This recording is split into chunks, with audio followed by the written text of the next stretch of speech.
ਤੁਸੀਂ ਸੋਚ ਰਹੇ ਹੋਵੋਗੇ ਕਿ ਨਵੇਂ ਸਾਲ ਮੌਕੇ ਸਾਡੇ ਚੈਨਲ ਜੈਮ ਟੀਵੀ ਨੇ ਨਾ ਤਾਂ ਕੋਈ ਪੋਸਟ ਪਾਈ ਅਤੇ ਨਾ ਹੀ ਕੋਈ ਖਾਸ ਪ੍ਰੋਗਰਾਮ ਬਣਾ ਕੇ 1 ਜਨਵਰੀ ਨੂੰ ਤੁਹਾਡੇ ਮੂਹਰੇ ਲਿਆਂਦਾ। ਕਾਰਨ ਇਹ ਸੀ ਕਿ ਨਵੇਂ ਸਾਲ ਦੇ ਇਸ ਪੂਰੇ ਸੰਕਲਪ ਸੰਬੰਧੀ ਜੈਮ ਟੀਵੀ ਵੱਲੋਂ ਖਾਸ ਤੌਰ ਤੇ ਖੋਜ ਕਰਕੇ ਸਰਚ ਕਰਕੇ ਇੱਕ ਪ੍ਰੋਗਰਾਮ ਤਿਆਰ ਕੀਤਾ ਜਾ ਰਿਹਾ ਸੀ ਅਤੇ ਕੈਲੰਡਰ ਦਾ ਨਵਾਂ ਸਾਲ ਕੀ ਹੁੰਦਾ ਹੈ, ਇਹਦੀਆਂ ਕੀ ਡੂੰਘੀਆਂ ਗੱਲਾਂ ਨੇ, ਨਵਾਂ ਸਾਲ ਪੁਰਾਣਾ ਸਾਲ ਕੀ ਹੁੰਦਾ ਹੈ, ਕੀ ਇਹਨਾਂ ਦਾ ਫਰਕ ਹੈ ਅਤੇ ਵਾਕਈ ਇਹ ਮਨਾਉਣ ਵਾਲੀ ਚੀਜ਼ ਹੈ ਅਤੇ ਇਹਨੂੰ ਕਿੰਨੀ ਕੁ ਤਰਜੀਹ ਦੇਣੀ ਚਾਹੀਦੀ ਹੈ, ਇਹ ਸਾਰੀ ਜਾਣਕਾਰੀ ਅੱਜ ਦੇ ਐਪੀਸੋਡ ਵਿੱਚ ਤੁਹਾਡੇ ਨਾਲ ਸਾਂਝੀ ਕਰਾਂਗੇ।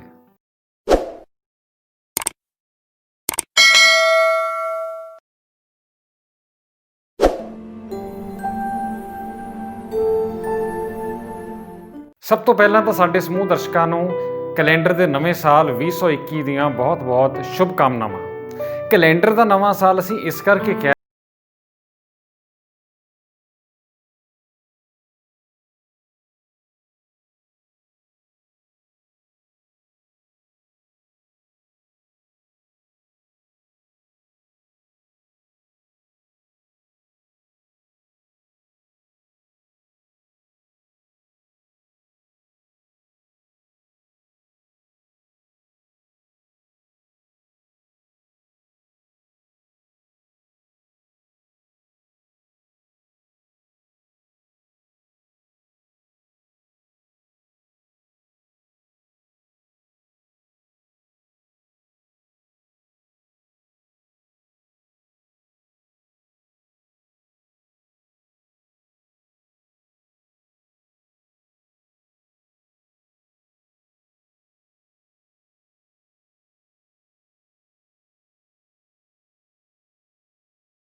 ਇਹ ਇੱਕ ਨਵੀਂ ਦੁਨੀਆ, ਅਲੱਗ ਦੁਨੀਆ ਹੋਊਗੀ ਜਿਹਦੇ ਵਿੱਚ ਨਵੀਆਂ ਚੀਜ਼ਾਂ ਹੋਣਗੀਆਂ, ਜਦ ਕਿ ਅਜਿਹਾ ਹੈ ਕੁਝ ਨਹੀਂ। ਹੁਣ ਉਦਾਹਰਨ ਸਾਫ਼ ਸਾਡੇ ਸਾਹਮਣੇ ਹੈ। ਸਾਲ 2020 ਹੁਣੇ ਮੁਕੰਮਲ ਹੋਇਆ। 2020 ਉਹ ਸਾਲ ਸੀ ਜਿਹਦੇ ਵਿੱਚ ਦੁਨੀਆ ਅੰਦਰ ਕੋਰੋਨਾ ਦਾ ਕਹਿਰ ਵਰ ਪਿਆ। ਹੋਰ ਵੀ ਬਹੁਤ ਸਾਰੀਆਂ ਸਮੱਸਿਆਵਾਂ ਆਈਆਂ। ਕਿਸਾਨਾਂ ਉੱਤੇ ਬਹੁਤ ਵੱਡੀ ਸਮੱਸਿਆ ਆ ਪਈ, ਖੇਤੀ ਕਾਨੂੰਨਾਂ ਵਰਗੀ। ਸੋ ਕੁੱਲ ਮਿਲਾ ਕੇ ਸਾਲ 2020 ਨੂੰ ਬਹੁਤ ਸਾਰੇ ਲੋਕਾਂ ਨੇ ਕਿਹਾ ਕਿ ਬੜਾ ਮਨਹੂਸ ਸਾਲ ਆ, ਬੜਾ ਮਾੜਾ ਸਾਲ ਸੀ, ਇਹਨੂੰ ਅਸੀਂ ਭੁੱਲਣਾ ਚਾਹੁੰਦੇ ਹਾਂ ਵਗੈਰਾ ਵਗੈਰਾ। ਹੁਣ 2021 ਦੇ ਬਾਰੇ ਸਾਰੇ ਲੋਕੀ ਕਹਿ ਰਹੇ ਕਿ ਬੜਾ ਵਧੀਆ ਹੋਊਗਾ। ਉਹ ਚੀਜ਼ਾਂ ਨਾ ਹੋਣ ਜਿਹੜੀਆਂ 2020 ਦੇ ਵਿੱਚ ਹੋਈਆਂ ਸੀ। ਹੁਣ ਇੱਥੇ ਇਹਨਾਂ ਲੋਕਾਂ ਨੂੰ ਇਹ ਜ਼ਰੂਰ ਚੇਤੇ ਕਰਨਾ ਚਾਹੀਦਾ ਹੈ ਕਿ ਜਦੋਂ ਸਾਲ 2019 ਖਤਮ ਹੋਣ ਵਾਲਾ ਸੀ ਤੇ ਇਹੀ 2020 ਜਿਹਨੂੰ ਉਹ ਬਹੁਤ ਮਨਹੂਸ ਕਹਿ ਰਹੇ ਆ, ਜਦੋਂ ਇਹ ਸ਼ੁਰੂ ਹੋਣ ਵਾਲਾ ਸੀ, ਇਹਦੇ ਆਉਣ ਵੇਲੇ ਵੀ ਲੋਕਾਂ ਨੇ ਬਹੁਤ ਪਟਾਕੇ ਚਲਾਏ ਸੀ, ਖੁਸ਼ੀਆਂ ਮਨਾਈਆਂ ਸੀ, ਬੜੇ ਜਸ਼ਨ ਮਨਾਏ ਸੀ। 31 ਦਸੰਬਰ 2019 ਦੀ ਰਾਤ ਨੂੰ ਇਹ ਮੰਨ ਲਿਆ ਸੀ ਕਿ 2020 ਬੜਾ ਲੱਕੀ ਸਾਲ ਹੋਊਗਾ, ਬਹੁਤ ਵਧੀਆ ਵਧੀਆ ਚੀਜ਼ਾਂ ਇਹਦੇ ਵਿੱਚ ਹੋਣਗੀਆਂ। ਉਦੋਂ 2019 ਮਾੜਾ ਲੱਗਦਾ ਸੀ, 2020 ਵਧੀਆ ਮੰਨ ਕੇ ਚੱਲਦੇ ਸੀ, ਹੁਣ 20 ਖਤਮ ਹੋਣ ਵਾਲਾ ਹੈ ਤਾਂ 20 ਨੂੰ ਨੈਗੇਟਿਵ ਮੰਨ ਕੇ ਅਸੀਂ ਕਹਿ ਰਹੇ ਹਾਂ ਕਿ 2021 ਵਧੀਆ ਹੋਊਗਾ। ਦਰਅਸਲ ਸਾਲ ਕੋਈ ਵੀ ਚੰਗਾ ਜਾਂ ਮਾੜਾ ਨਹੀਂ ਹੁੰਦਾ, ਹਾਲਾਤ ਬਦਲਦੇ ਰਹਿਣੇ ਆ, ਚੰਗੇ ਮਾੜੇ ਦਿਨ ਆਉਂਦੇ ਰਹਿਣੇ ਆ, ਇਹ ਜ਼ਿੰਦਗੀ ਦਾ ਹਿੱਸਾ ਆ। ਕਿਸੇ ਵੀ ਸਾਲ ਨੂੰ ਇਹ ਕਹਿ ਦੇਣਾ, ਉਹਦੇ ਉੱਪਰ ਇਹ ਠੱਪਾ ਲਾ ਦੇਣਾ ਕਿ ਇਹ ਸਾਲ ਮਾੜਾ ਸੀ ਜਾਂ ਨਵਾਂ ਆਉਣ ਵਾਲਾ ਵਧੀਆ ਹੋਊਗਾ, ਇਹ ਕਿਸੇ ਵੀ ਤਰ੍ਹਾਂ ਸਹੀ ਨਹੀਂ ਕਿਹਾ ਜਾ ਸਕਦਾ। ਇਸ ਗੱਲ ਦੀ ਕੌਣ ਗਾਰੰਟੀ ਦਿੰਦਾ ਹੈ ਕਿ 2021 100% ਖੁਸ਼ੀਆਂ ਹੀ ਲੈ ਕੇ ਆਊਗਾ ਸਾਰਿਆਂ ਲਈ? ਕੋਈ ਸ਼ੱਕ ਨਹੀਂ ਕਿ 2020 ਦੇ ਵਿੱਚ ਬਹੁਤ ਮਾੜੇ ਦ੍ਰਿਸ਼ ਸਾਨੂੰ ਵੇਖਣੇ ਪਏ, ਪਰ ਇਸ ਤੋਂ ਵੀ ਇਨਕਾਰ ਨਹੀਂ ਕੀਤਾ ਜਾ ਸਕਦਾ ਕਿ ਬਹੁਤ ਸਾਰੇ ਲੋਕ ਅਜਿਹੇ ਵੀ ਹੋਣਗੇ ਜਿਨ੍ਹਾਂ ਲਈ 2020 ਬਹੁਤ ਖੁਸ਼ੀਆਂ ਵਾਲਾ ਸੀ। ਕਿਸੇ ਦੇ ਘਰ ਕਿਸੇ ਬੱਚੇ ਨੇ ਜਨਮ ਲਿਆ ਹੋਊਗਾ, ਜਾਂ ਕਿਸੇ ਦੀ ਨੌਕਰੀ ਲੱਗੀ ਹੋਊਗੀ, ਜਾਂ ਕਿਸੇ ਦੇ ਘਰ ਕੋਈ ਹੋਰ ਕਾਰੋਬਾਰ ਸ਼ੁਰੂ ਹੋਇਆ ਹੋਊਗਾ। ਕਿਸੇ ਵੀ ਤਰ੍ਹਾਂ ਦੀ ਖੁਸ਼ੀ ਕਿਸੇ ਨੂੰ ਮਿਲੀ ਹੋ ਸਕਦੀ ਹੈ। ਸੋ ਆਪਾਂ ਕਿਸੇ ਵੀ ਸਾਲ ਨੂੰ ਪੂਰੀ ਤਰ੍ਹਾਂ ਮਾੜਾ ਨਹੀਂ ਕਹਿ ਸਕਦੇ ਤੇ ਕਿਸੇ ਨੂੰ ਵੀ ਪੂਰੀ ਤਰ੍ਹਾਂ ਚੰਗਾ ਵੀ ਨਹੀਂ ਮੰਨ ਸਕਦੇ। ਤੁਹਾਨੂੰ ਯਾਦ ਹੋਣਾ ਹੈ ਕਿ ਜੈਮ ਟੀਵੀ ਦੇ ਸ਼ੁਰੂਆਤੀ ਦਿਨਾਂ ਵਿੱਚ ਪਿਛਲੇ ਸਾਲ ਫਰਵਰੀ ਦੇ ਮਹੀਨੇ ਅਸੀਂ ਵੈਲੈਂਟਾਈਨਸ ਡੇ ਵਾਲੇ ਮੌਕੇ ਇੱਕ ਪ੍ਰੋਗਰਾਮ ਬਣਾ ਕੇ ਤੁਹਾਡੀ ਨਜ਼ਰ ਕੀਤਾ ਸੀ, ਜਿਹਦੇ ਵਿੱਚ ਇਹ ਦੱਸਿਆ ਸੀ ਕਿ ਦੁਨੀਆ ਵਿੱਚ ਬਹੁਤ ਸਾਰੇ ਇਹੋ ਜਿਹੇ ਦਿਨ ਅਤੇ ਤਿਉਹਾਰ ਬਦੋ-ਬਦੀ ਵਪਾਰਕ ਕੰਪਨੀਆਂ ਨੇ ਉਹਨਾਂ ਨੂੰ ਬੇਲੋੜੀ ਤਵੱਜੋ ਦਿਵਾਈ ਹੈ ਤਾਂ ਕਿ ਇਹਨਾਂ ਮੌਕੇ ਲੋਕੀ ਖਰੀਦਦਾਰੀ ਕਰਨ ਅਤੇ ਉਹਨਾਂ ਦਾ ਸਮਾਨ ਵਿਕੇ। ਇਸੇ ਤਰ੍ਹਾਂ ਨਵੇਂ ਸਾਲ ਦਾ ਮੌਕਾ ਵੀ ਇਸੇ ਲੜੀ ਵਿੱਚ ਆਉਂਦਾ ਹੈ, ਕਿਉਂਕਿ ਇਹ ਕੋਈ ਖਾਸ ਮੌਕਾ ਸੀ ਨਹੀਂ, ਪਰ ਇਹਨੂੰ ਖਾਸ ਮੌਕਾ ਬਣਾਇਆ ਗਿਆ। ਵੱਡੀਆਂ ਵੱਡੀਆਂ ਕੰਪਨੀਆਂ ਵੱਲੋਂ ਇਸ ਦਿਨ ਨੂੰ ਵੱਡਾ ਬਣਾ ਕੇ ਪ੍ਰਚਾਰਿਆ ਗਿਆ ਤਾਂ ਕਿ ਲੋਕੀਆਂ ਦਾ ਜਸ਼ਨ ਮਨਾਉਣ, ਉਹਨਾਂ ਦਾ ਸਮਾਨ ਵਿਕੇ, ਕਾਰਡ ਵਿਕਣ, ਮੋਬਾਈਲ ਕੰਪਨੀਆਂ ਦੇ ਸੁਨੇਹੇ ਵਧਣ, ਸੁਨੇਹੇ ਲੋਕਾਂ ਤੱਕ ਜਾਣ, ਕਾਲਾਂ ਵੱਧ ਤੋਂ ਵੱਧ ਕੀਤੀਆਂ ਜਾਣ, ਇੰਟਰਨੈਟ ਦੀ ਵਰਤੋਂ ਜ਼ਿਆਦਾ ਹੋਵੇ। ਇਹੋ ਜਿਹੀਆਂ ਚੀਜ਼ਾਂ ਸੋਚਣੀਆਂ ਬਣਦੀਆਂ ਕਿ ਬਦੋ-ਬਦੀ ਲੋਕੀ ਖੜੀਆਂ ਕਰਦੇ ਆ ਮੁਨਾਫਾ ਕਮਾਉਣ ਵਾਲੇ, ਆਪਣੀ ਖਾਤਰ ਲੋਕਾਂ ਨੂੰ ਉਲਝਾ ਕੇ। ਲੋਕਾਂ ਦਾ ਭਵਿੱਖ ਦੱਸਣ ਵਾਲਿਆਂ ਵੱਲੋਂ, ਰਾਸ਼ੀ ਫਲ ਅਤੇ ਹੋਰ ਤਰ੍ਹਾਂ ਦੇ ਭਵਿੱਖਬਾਣੀਆਂ ਕਰਨ ਵਾਲਿਆਂ ਵੱਲੋਂ ਵੀ ਨਵੇਂ ਸਾਲ ਨੂੰ ਬੜਾ ਵਧਾ ਚੜਾ ਕੇ ਪੇਸ਼ ਕੀਤਾ ਜਾਂਦਾ ਰਿਹਾ ਹੈ। ਵੱਡੇ ਵੱਡੇ ਦਾਅਵੇ ਕਰ ਦਿੱਤੇ ਜਾਂਦੇ ਆ ਕਿ ਇਸ ਸਾਲ ਆਹ ਹੋਊਗਾ, ਇਸ ਸਾਲ ਉਹ ਹੋਊਗਾ। ਇਹੋ ਜਿਹੇ ਦਾਅਵੇ ਪਿਛਲੇ ਸਾਲ ਵੀ ਕੀਤੇ ਗਏ ਸੀ। ਬਹੁਤ ਸ਼ੁਭ ਅਤੇ ਮੰਗਲਮਈ ਨਵਾਂ ਸਾਲ 2020 ਦਾ ਵੀ ਦੱਸਿਆ ਗਿਆ ਸੀ, ਪਰ ਉਹਦੇ ਵਿੱਚ ਅੱਗੇ ਕਿੰਨਾ ਸ਼ੁਭ ਅਤੇ ਮੰਗਲਮਈ ਹੋਇਆ ਸਾਰੀ ਦੁਨੀਆ ਜਾਣਦੀ ਹੈ। ਇਹੋ ਜਿਹੇ ਦਾਅਵੇ ਹੁਣ ਵੀ ਕੀਤੇ ਜਾ ਰਹੇ ਆ ਅਤੇ ਅਗਲੀ ਵਾਰ ਵੀ ਕੀਤੇ ਜਾਂਦੇ ਰਹਿਣਗੇ। ਇਹਨਾਂ ਤੋਂ ਵੀ ਸਾਨੂੰ ਸੁਚੇਤ ਹੋਣ ਦੀ ਲੋੜ ਹੈ। ਨਵੇਂ ਸਾਲ ਨੂੰ ਪੈਰ ਜ਼ਮੀਨ ਉੱਤੇ ਰੱਖ ਕੇ ਹਕੀਕਤ ਨੂੰ ਸਮਝਦਿਆਂ ਅਸੀਂ ਅਪਣਾਈਏ ਤਾਂ ਸਾਡੇ ਸਾਰਿਆਂ ਲਈ ਚੰਗਾ ਹੋਊਗਾ, ਨਹੀਂ ਤਾਂ ਫਿਰ ਬੇਲੋੜੀਆਂ ਆਸਾਂ ਕਰਕੇ ਪਰੇਸ਼ਾਨੀ ਵੱਧਦੀ ਹੈ।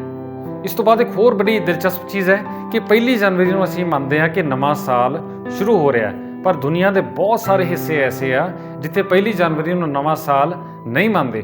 ਆਪੋ ਆਪਣੇ ਸੱਭਿਆਚਾਰ ਵਿੱਚ, ਆਪੋ ਆਪਣੇ ਦੇਸ਼ ਵਿੱਚ ਹਰ ਇੱਕ ਦਾ ਨਵਾਂ ਸਾਲ ਅਲੱਗ-ਅਲੱਗ ਤਰੀਕਾਂ ਉੱਤੇ ਸ਼ੁਰੂ ਹੁੰਦਾ ਹੈ। ਇਸ ਲਈ ਕਿਸੇ ਵੀ ਇੱਕ ਤਰੀਕ ਨੂੰ ਅਸੀਂ ਇਹ ਬੰਨ੍ਹ ਕੇ ਨਹੀਂ ਮੰਨ ਸਕਦੇ ਕਿ ਇਹ ਦਿਨ ਨਵਾਂ ਸਾਲ ਸ਼ੁਰੂ ਹੋ ਰਿਹਾ ਜਾਂ ਨਵਾਂ ਕੋਈ ਆਗਾਜ਼ ਹੋਣ ਜਾ ਰਿਹਾ ਹੈ। ਆਪਣੇ ਭਾਰਤੀ ਕਲਚਰ ਦੀ ਗੱਲ ਕਰੀਏ, ਆਪਣੇ ਭਾਰਤ ਦੇਸ਼ ਦੀ ਹੀ ਗੱਲ ਕਰ ਲਈਏ ਤਾਂ ਸਾਡੇ ਦੇਸੀ ਕੈਲੰਡਰ ਜਾਂ ਸਾਡੇ ਸੱਭਿਆਚਾਰਕ ਕੈਲੰਡਰ, ਉਹਨਾਂ ਵਿੱਚ ਵੀ ਨਵਾਂ ਸਾਲ ਅਲੱਗ-ਅਲੱਗ ਤਰੀਕਾਂ ਉੱਤੇ ਸ਼ੁਰੂ ਹੁੰਦਾ ਹੈ। ਸਾਡੇ ਕੈਲੰਡਰ ਮੁਤਾਬਕ ਚੇਤ ਮਹੀਨੇ ਜਾਂ ਕਈ ਥਾਈਂ ਇਹ ਵੀ ਕਹਿ ਦਿੰਦੇ ਆ ਕਿ ਵਿਸਾਖ ਮਹੀਨੇ ਨਵੇਂ ਸਾਲ ਦਾ ਆਗਾਜ਼ ਹੁੰਦਾ ਹੈ। ਇਸੇ ਤਰ੍ਹਾਂ ਦੁਨੀਆ ਦੇ ਕਈ ਹੋਰ ਦੇਸ਼ ਹੈ ਜਿਨ੍ਹਾਂ ਵਿੱਚ ਨਵਾਂ ਸਾਲ ਅਲੱਗ-ਅਲੱਗ ਤਰੀਕਾਂ ਉੱਤੇ ਸ਼ੁਰੂ ਹੁੰਦਾ ਹੈ। ਚਾਈਨਾ, ਜਿਹੜਾ ਦੁਨੀਆ ਦਾ ਬਹੁਤ ਵੱਡਾ ਸਿਰਕੱਢ ਦੇਸ਼ ਮੰਨਿਆ ਜਾਂਦਾ ਹੈ ਅਤੇ ਸੁਪਰ ਪਾਵਰ ਬਣਨ ਦੀ ਕੋਸ਼ਿਸ਼ ਕਰਦਾ ਰਹਿੰਦਾ ਹੈ, ਚਾਈਨਾ ਅੰਦਰ ਨਵਾਂ ਸਾਲ 12 ਫਰਵਰੀ ਨੂੰ ਸ਼ੁਰੂ ਹੁੰਦਾ ਹੈ। ਇਸੇ ਤਰ੍ਹਾਂ ਈਰਾਨ ਜਿਹੜਾ ਦੇਸ਼ ਹੈ, ਉੱਥੇ ਨਵਾਂ ਸਾਲ 20 ਮਾਰਚ ਨੂੰ ਸ਼ੁਰੂ ਹੁੰਦਾ ਹੈ। ਨਵੇਂ ਸਾਲ ਤੋਂ ਭਾਵ ਫਿਰ ਹੋਈ ਕਿ ਕੈਲੰਡਰ ਕਦੋਂ ਬਦਲਦੇ ਆ, ਇਹਨਾਂ ਤਰੀਕਾਂ ਉੱਤੇ ਬਦਲਿਆ ਜਾਂਦਾ ਹੈ। ਇਸੇ ਤਰ੍ਹਾਂ ਅਲੱਗ-ਅਲੱਗ ਕੰਮਾਂ ਵਿੱਚ ਲੱਗੇ ਲੋਕ ਆਪੋ ਆਪਣੇ ਕਿੱਤਿਆਂ ਰਾਹੀਂ ਵੀ ਨਵੇਂ ਸਾਲ ਦੀ ਅਲੱਗ ਪਰਿਭਾਸ਼ਾ ਮੰਨ ਕੇ ਚੱਲਦੇ ਆ। ਜਿਵੇਂ ਕਿ ਜਿਹੜਾ ਸਟੂਡੈਂਟ ਆ, ਕੋਈ ਵਿਦਿਆਰਥੀ ਆ, ਉਹਦੇ ਲਈ ਨਵਾਂ ਸਾਲ 1 ਜਨਵਰੀ ਨੂੰ ਕੋਈ ਅਹਿਮੀਅਤ ਨਹੀਂ ਰੱਖਦਾ। ਉਹਦਾ ਨਵਾਂ ਸਾਲ ਅਸਲੀ ਮਾਇਨੇ 'ਚ ਕਦੋਂ ਸ਼ੁਰੂ ਹੁੰਦਾ ਹੈ? ਜਦੋਂ ਉਹ ਇੱਕ ਕਲਾਸ ਤੋਂ ਪਾਸ ਹੋ ਕੇ ਨਵੀਂ ਕਲਾਸ ਵਿੱਚ ਜਾਂਦਾ ਹੈ। ਆਮ ਤੌਰ 'ਤੇ ਸਕੂਲਾਂ ਵਿੱਚ ਬੱਚਿਆਂ ਦਾ ਨਵਾਂ ਸਾਲ ਅਪ੍ਰੈਲ ਦੇ ਮਹੀਨੇ ਸ਼ੁਰੂ ਹੁੰਦਾ ਹੈ, ਜਦੋਂ ਉਹ ਨਵੀਂ ਕਲਾਸ ਵਿੱਚ ਦਾਖਲਾ ਲੈਂਦੇ ਆ। ਉਹਨਾਂ ਦੇ ਲਈ ਜਿੰਨੀ ਦੇਰ ਉਹ ਇੱਕ ਕਲਾਸ 'ਚ ਆ, ਉਹ ਪੂਰਾ ਇੱਕੋ ਹੀ ਸਾਲ ਉਹਨਾਂ ਦੇ ਦਿਮਾਗ 'ਚ ਬਣਿਆ ਰਹਿੰਦਾ ਹੈ। ਇਸੇ ਤਰ੍ਹਾਂ ਜਿਹੜੇ ਲੋਕ ਬੈਂਕਿੰਗ ਦੇ ਖੇਤਰ ਵਿੱਚ ਕੰਮ ਕਰਦੇ ਆ, ਉਹਨਾਂ ਲਈ ਵੀ ਨਵਾਂ ਸਾਲ ਜਿਹੜਾ ਆ ਉਹ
ਆਗਾਜ਼ ਮੰਨਿਆ ਜਾਊਗਾ। ਇਹ ਗੱਲ ਕਿਸਾਨਾਂ ਨੇ ਲੋਕਾਂ ਨੂੰ ਸਪਸ਼ਟ ਕਰਕੇ ਵਿਖਾਈ ਹੈ। ਸੋ ਨਵਾਂ ਸਾਲ ਮਨਾਉਣਾ ਕੋਈ ਮਾੜੀ ਗੱਲ ਨਹੀਂ। ਅਸੀਂ ਇਹਨੂੰ ਇਹ ਨਹੀਂ ਕਹਿ ਰਹੇ ਕਿ ਗਲਤ ਗੱਲ ਹੈ ਜਾਂ ਬਿਲਕੁਲ ਖੁਸ਼ ਨਹੀਂ ਹੋਣਾ ਚਾਹੀਦਾ। ਖੁਸ਼ ਹੋਣਾ ਚਾਹੀਦਾ, ਪਰ ਹਰ ਦਿਨ ਇਸੇ ਤਰ੍ਹਾਂ ਕੋਸ਼ਿਸ਼ ਕਰਨੀ ਚਾਹੀਦੀ ਹੈ ਕਿ ਹਰ ਇੱਕ ਦਿਨ ਨੂੰ ਖਾਸ ਮੰਨਿਆ ਜਾਏ, ਕਿਉਂਕਿ ਰੱਬ ਦੀ ਦਿੱਤੀ ਹੋਈ ਇਹ ਜ਼ਿੰਦਗੀ ਬੜੀ ਅਨਮੋਲ ਹੈ ਅਤੇ ਇਹਦਾ ਹਰ ਦਿਨ ਬੇਹੱਦ ਕੀਮਤੀ ਹੈ। ਕਿਸੇ ਖਾਸ ਦਿਨ ਨੂੰ ਜਸ਼ਨ ਮਨਾਉਣਾ ਅਤੇ ਬਾਕੀ ਦਿਨਾਂ ਨੂੰ ਆਮ ਦਿਨ ਮੰਨ ਕੇ ਤਵੱਜੋ ਨਾ ਦੇਣਾ, ਇਹ ਸਹੀ ਨਹੀਂ ਕਿਹਾ ਜਾ ਸਕਦਾ। ਹਰ ਦਿਨ ਨਵਾਂ ਸਾਲ ਹੈ। ਜਦੋਂ ਆਪਾਂ ਸਵੇਰੇ ਉੱਠਦੇ ਹਾਂ, ਇੱਕ ਤਰ੍ਹਾਂ ਦੇ ਨਾਲ ਨਵੀਂ ਜ਼ਿੰਦਗੀ ਦਾ ਆਗਾਜ਼ ਕਰ ਰਹੇ ਹਾਂ, ਨਵਾਂ ਸਾਲ ਸ਼ੁਰੂ ਹੋ ਰਿਹਾ ਹੈ। ਬਾਕੀ ਹਰ ਇੱਕ ਦੇ ਆਪੋ ਆਪਣੇ ਹਾਲਾਤ ਆ, ਕੋਈ ਕਿਸੇ ਵੇਲੇ ਵੀ ਕਿਸੇ ਦਾ ਨਵਾਂ ਆਗਾਜ਼ ਹੋ ਸਕਦਾ ਹੈ, ਉਹਦੇ ਲਈ ਤਾਂ ਉਦੋਂ ਹੀ ਨਵਾਂ ਸਾਲ ਹੈ। ਇਸ ਲਈ ਅਸੀਂ ਅੱਜ ਦਾ ਐਪੀਸੋਡ ਬਣਾਇਆ ਸੀ ਤਾਂ ਕਿ ਦਰਸ਼ਕਾਂ ਦੇ ਨਾਲ ਇਹ ਜਾਣਕਾਰੀ ਸਾਂਝੀ ਕਰੀਏ ਕਿ ਨਵਾਂ ਸਾਲ ਵਾਕਈ ਕਿੰਨਾ ਕੁ ਨਵਾਂ ਸਾਲ ਹੁੰਦਾ ਹੈ ਅਤੇ ਇਹਨੂੰ ਅਸੀਂ ਲੋੜੋਂ ਵੱਧ ਤਰਜੀਹ ਤਾਂ ਨਹੀਂ ਦੇਣ ਲੱਗ ਪਏ, ਲੋੜ ਤੋਂ ਵੱਧ ਆਸਾਂ ਲਾ ਕੇ ਨਾ ਬੈਠੇ ਰਹੀਏ, ਕਿਉਂਕਿ ਜਿੰਨੀਆਂ ਜ਼ਿਆਦਾ ਆਸਾਂ ਅਸੀਂ ਨਵਾਂ ਸਾਲ ਸ਼ੁਰੂ ਹੋਣ ਮੌਕੇ ਲਾ ਲੈਂਦੇ ਹਾਂ, ਬਾਅਦ ਵਿੱਚ ਉਹਨਾਂ ਆਸਾਂ ਦੀ ਪੂਰਤੀ ਜਦੋਂ ਨਹੀਂ ਹੁੰਦੀ ਜਾਂ ਕੁਝ ਕਮੀ ਰਹਿ ਜਾਂਦੀ ਹੈ ਤਾਂ ਫਿਰ ਅਸੀਂ ਨਿਰਾਸ਼ ਹੁੰਦੇ ਹਾਂ ਅਤੇ ਫਿਰ ਸਾਲ ਨੂੰ ਕੀ ਕਹਿਣ ਲੱਗ ਪੈਂਦੇ ਹਾਂ ਕਿ ਸਾਲ ਮਾੜਾ ਸੀ, ਮਨਹੂਸ ਸੀ, ਜੋ ਸੋਚਿਆ ਸੀ ਉਹ ਹੋਇਆ ਨਹੀਂ। ਇਹ 'ਚ ਸਾਲ ਦਾ ਕਸੂਰ ਨਹੀਂ, ਇਹ 'ਚ ਹਾਲਾਤ ਦਾ ਕਸੂਰ ਹੈ ਅਤੇ ਹਾਲਾਤ ਬੰਦਾ ਆਪ ਬਣਾਉਂਦਾ ਹੈ। ਕਰੋਨਾ ਜੇ 2020 ਦੇ ਵਿੱਚ ਆਇਆ ਤਾਂ ਇਹ ਕੁਦਰਤ ਨੇ ਸੋਚ ਕੇ ਨਹੀਂ ਸੀ ਭੇਜਿਆ ਕਿ 2020 ਦੇ ਵਿੱਚ ਕਰੋਨਾ ਭੇਜਣਾ ਹੈ। ਇਹ ਮਨੁੱਖੀ ਆਦਤਾਂ ਦੇ ਕਰਕੇ ਹੋਇਆ, ਮਨੁੱਖੀ ਹਾਲਾਤ ਦੇ ਕਰਕੇ ਹੋਇਆ। ਸੋ ਇਹਦੇ ਵਿੱਚ ਕਿਸੇ ਸਾਲ ਦਾ ਕੋਈ ਦੋਸ਼ ਨਹੀਂ ਕਿਹਾ ਜਾ ਸਕਦਾ। ਸੋ ਲੋੜ ਆ ਆਪਾਂ ਹਰ ਇੱਕ ਸਾਲ ਨੂੰ ਬਰਾਬਰ ਮੰਨੀਏ, ਕਿਸੇ ਨੂੰ ਮੰਦਾ ਚੰਗਾ ਨਾ ਕਹੀਏ। ਇਸ ਵਿਸ਼ੇ ਬਾਰੇ ਤੁਸੀਂ ਕੀ ਸੋਚਦੇ ਹੋ? ਜ਼ਰੂਰ ਹੇਠਾਂ ਕਮੈਂਟਸ ਦੇ ਵਿੱਚ ਆਪਣੀ ਰਾਏ ਸਾਡੇ ਨਾਲ ਸਾਂਝੀ ਕਰਿਓ।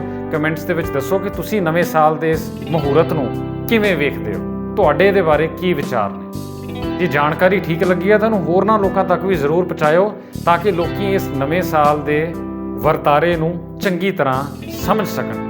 ਆਓ ਇਸ ਗੱਲ ਨੂੰ ਸਮਝੀਏ ਕਿ ਨਵਾਂ ਸਾਲ ਕੋਈ ਨਵੀਂ ਚੀਜ਼ ਨਹੀਂ, ਕੋਈ ਨਵੀਂ ਦੁਨੀਆ ਸਾਡੇ ਸਾਹਮਣੇ ਨਹੀਂ ਸ਼ੁਰੂ ਹੋਣ ਲੱਗੀ। ਸਭ ਕੁਝ ਉਹੀ ਰਹਿਣਾ, ਸਿਰਫ ਕੈਲੰਡਰ ਬਦਲਿਆ, ਕੈਲੰਡਰ ਉੱਤੇ ਲਿਖੀਆਂ ਤਾਰੀਖਾਂ ਬਦਲੀਆਂ ਅਤੇ ਸਭ ਤੋਂ ਜ਼ਰੂਰੀ ਕੈਲੰਡਰ ਉੱਤੇ ਲਿਖਿਆ ਸਾਲ ਬਦਲਣਾ ਹੈ। ਬਾਕੀ ਦੁਨੀਆ ਵਿੱਚ ਹੋਰ ਕੁਝ ਵੀ ਬਦਲਾਅ ਨਹੀਂ ਆਉਂਦਾ। ਇੱਕ ਵਾਰ ਫਿਰ ਕੈਲੰਡਰ ਦੇ ਨਵੇਂ ਸਾਲ ਦੇ ਸ਼ੁਰੂ ਹੋਣ ਤੇ ਤੁਹਾਨੂੰ ਸਾਰਿਆਂ ਨੂੰ ਸ਼ੁਭ ਕਾਮਨਾਵਾਂ ਅਤੇ ਪ੍ਰੋਗਰਾਮ ਦੇਖਣ ਦੇ ਲਈ ਤੁਹਾਡਾ ਬਹੁਤ ਬਹੁਤ ਧੰਨਵਾਦ।